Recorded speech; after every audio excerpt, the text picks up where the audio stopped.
30 stvari koje sam naučio u 30 godina, objašnjenih u 30 sekundi, ovo je part 3 i jako je bitan. Posao nije život. Nijedna firma u kojoj si zaposlen nije tvoja, u većini si nažalost samo ime i prezime na papiru. Bitno je odraditi posao profesionalno u svoje radno vreme i uraditi šta treba da dobiješ platu da živiš svoj život, a posle posla radiš baš to, živiš svoj život. Dakle, nema osadnje posle radnog vremena, nema razmišljanja šta i kako u svoje slobodno vreme, nema nerviranja i najbitnije, nema ostavljanja zdravlja na poslu. Nije vredno. Uradiš svoj posao najbolje što znaš, jer ti je stalo do svog integriteta i rada. I naravno, kad si deo tima, bitno ti je da tim ima što bolje rezultate.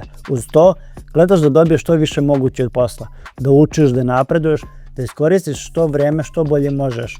I tu se priča završava. Niko ne želi da mu najbolje godine prođe u radu. Život je mnogo više od toga. Može jedan teranina. A da bi ja što manje radio, zaprite me.